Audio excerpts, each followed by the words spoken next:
arsala rasulahu bil huda wa dinil haq liyudhhirahu 'ala dini kullihi wa kafa billahi shahida. Asyhadu an la ilaha illallah wahdahu la syarika lah wa asyhadu anna Muhammadan abduhu wa rasuluh.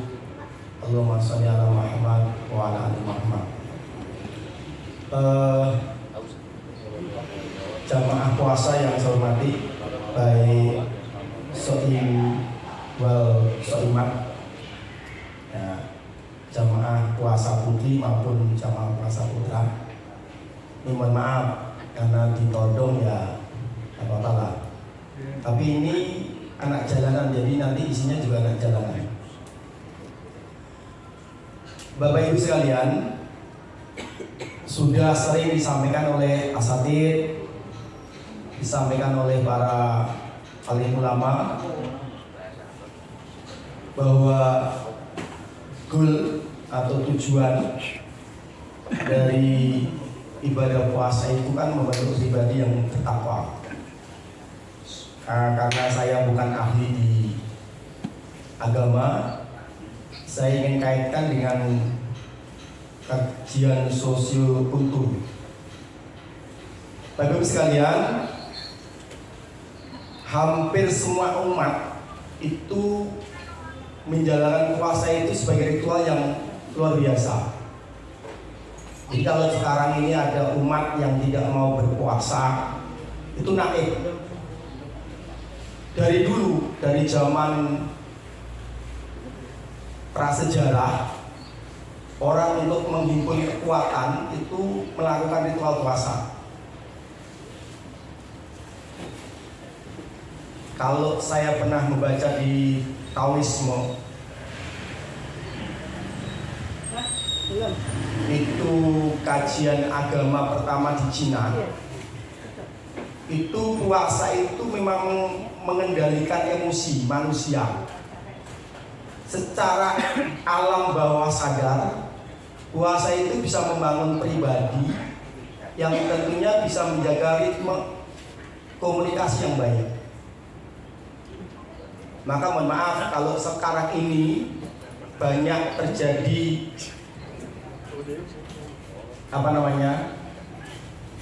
kelakuan manusia yang di luar batas manusia, berarti sudah menjadi kelakuan hewan. Itu karena mungkin tidak diajari puasa dari awal, tidak bisa diajari menahan lapar. Ini jadi gaji. Makanya Islam ini kan tidak semata-mata menurunkan aturan baru.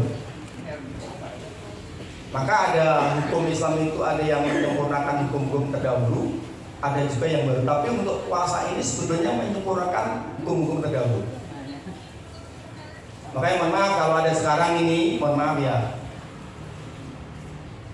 Dan bisa dipahami ya, hari pertama puasa itu puncak udah heboh. Karena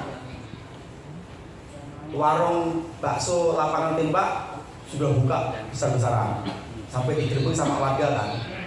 Itu yang kelihatan di media karena besar. Mungkin warung-warung kecil juga banyak. Kebetulan kemarin saya kan tanggal 1 Ramadan masa di kampung. Suasana kampung itu sudah tidak zaman dulu waktu saya kecil. Zaman saya waktu kecil itu mau satu Ramadan itu luar biasa. Kita bersih-bersih rumah, bersih-bersih musola, masjid dan sebagainya tempat ibadah. Mengumandangkan, kalau dulu saya masih ingat ya kasetnya Zainuddin MZ, sambil bersih-bersih kita riang menyambut Ramadan itu luar biasa. Giroh semangat hati kita luar biasa. Nah, tapi sekarang ini mohon maaf, seremonialnya ada. Seluruh siswa kemarin pada saat di Kabupaten Ngawi itu ada namanya Tarhib Ramadan. Bagus sebetulnya budayanya. Tarhib Ramadan tuh semua siswa melakukan pawai menyambut 1 Ramadan. Tapi ada satu kegiatan yang miris. Pada saat setelah acara selesai pawai berkeliling itu ada panggung Di situ ada kegiatan yang sebenarnya bertentangan dengan norma-norma Islam.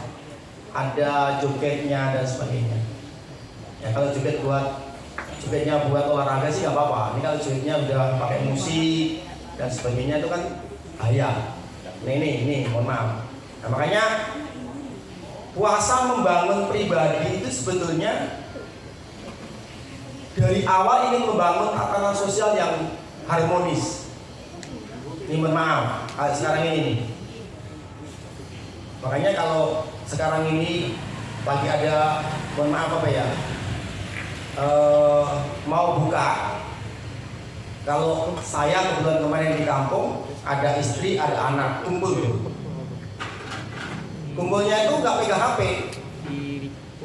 Kumpulnya itu saling bercerita. Bercerita apa? Istrinya bercerita, Bi, hari ini telur naik 30.000 per kilo. Nggak usah, belum bahas ini Pak Sugi, belum bahas baju nih. Anaknya juga ngomong, Bi, alhamdulillah tadi siang-siang kita sebelum jam 10 kita main, tapi kita nggak batal puasanya. Nah, riungan itu sebetulnya akan membangun harmonis. Seperti sekarang ini nih, mohon maaf, saya mungkin nggak kenal dengan mana ya, bapak ini nggak kenal, atau yang lain nggak kenal. Tetapi pada waktu kita berkumpul di sini akan membangun jaringan keharmonisasian. Cuma kadang-kadang dirusak dengan suasana HP itu. Android itu merusak sebetulnya. Ini mohon maaf, saya tidak menyinggung yang punya HP ya, karena saya nggak bisa beli HP jadi. Tapi itu betul merusak. Itu udah merusak. Kita nggak usah ngomong ibadah dulu lah ya. Hubungan harmonisasi sosial dulu. Karena puasa itu nanti intinya apa? Intinya ke sana Pak. Harmonisasi itu. Kalau bahasa kerennya sebenarnya kalau teori ekonomi itu ada titik keseimbangan.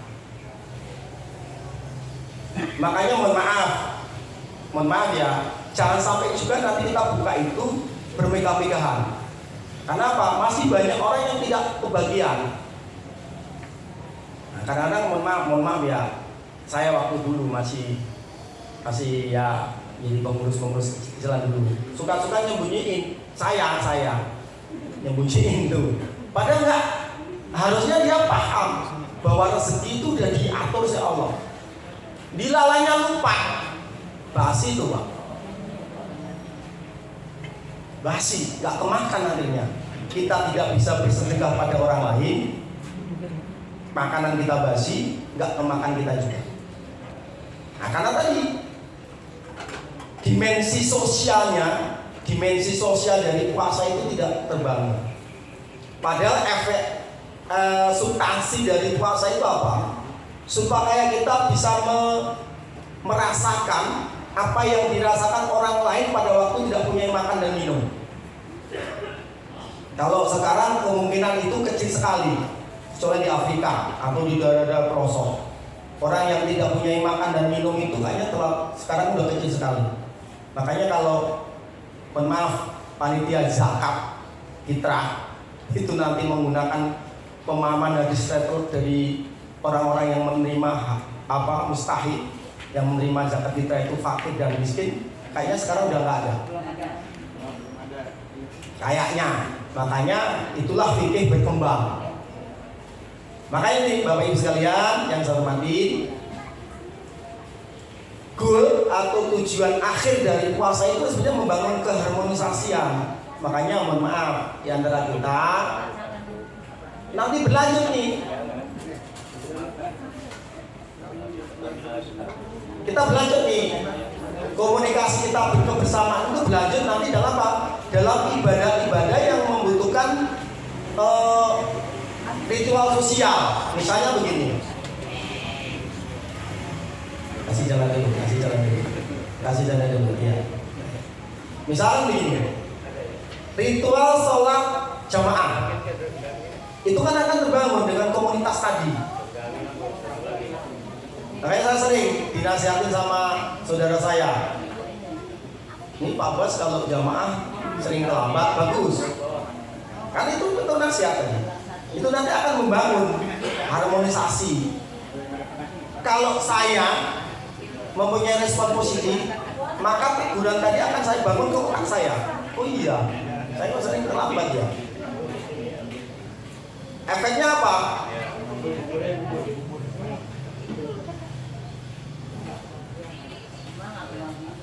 Enggak kebagian, nanti ada lagi, Bu, tenang aja. Nanti 1/2, kalau kebagian 1/2. Jadi begini, harmonisasi ini penting. Karena apa? Sudah nanti masyarakat Muslim itu akan membangun komunitas yang saling memahami satu sama lainnya. Mohon maaf ya, harus kita ceritakan, memang ini luar biasa efek Ramadan. Tapi selepas Ramadan hendaknya juga apa? Kita memperhatikan orang lain itu seperti ini. Orang lain datang membutuhkan, kita membantu. Tapi di luar Ramadan kegiatan itu kayaknya terlalu berat kita lakukan. Nih, efek lagi. Pada waktu sholat wajib, adzan terkumandang, hati kita udah langsung terus ke masjid. Itu kan efek luar biasa. Nah, ini yang menurut saya keberhasilan dari orang-orang yang melakukan saum,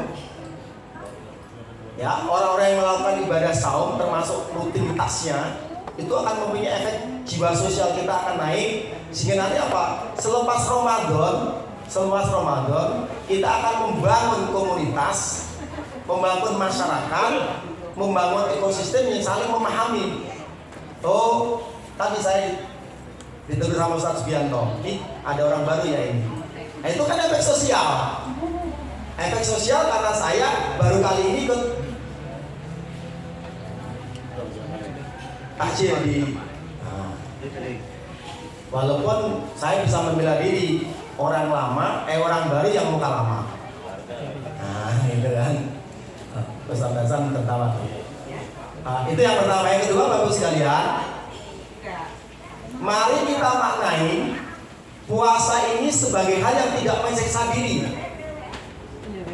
Memang saya mau tanya, siapa yang tidak merasa lapar kalau puasa? Berarti nggak puasa.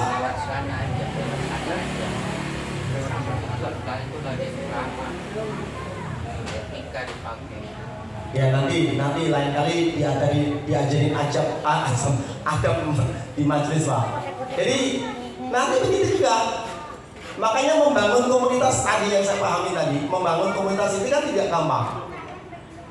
Memahami diri kita itu nggak gampang. Maaf ya, saya udah terlambat, nggak tahu diri. Kalau terlambat harus tahu diri, menyesuaikan.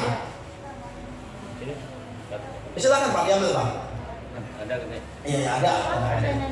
Yang nggak apa-apa diambil aja.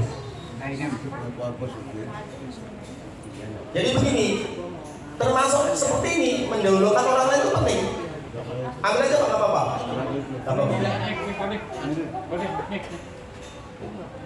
Yakinkan kita akan dapat, karena sejarah pada saat perang-perang itu makanan satu dimakan banyak orang bisa mengenyangkan. Cuma karena kita nggak yakin itu aja, kita karena serakah pengennya satu orang itu satu porsi. Pasti dapat nanti insya Allah semuanya. Cukup, Allah yang mencukupkan. Nah itu. Selanjutnya hal yang ketiga, kita maknai puasa ini sebagai bentuk model memproses diri untuk menjadi manusia yang kalau sempurna susah ya, mendekatin sempurna. Misalnya begini, misalnya suatu saat, walaupun nanti Ustaz mohon dibetulkan hadisnya, ini ada orang meminta-minta. Di sisi lain ada hadis yang mengatakan misalnya meminta-minta itu mengumpulkan bara api. Tetapi di sisi lain membangun empati kita untuk orang yang benar-benar, untuk orang yang benar-benar membutuhkan itu enggak gampang. Karena sekarang ini udah kapitalis Pak. Semuanya ukurannya udah materi. Padahal Sejatinya kekayaan yang harus kita miliki adalah seberapa besar tingkat kita, kadar kita untuk taat pada yang kuasa. Termasuk sekarang ini kan, kita termasuk taat nih.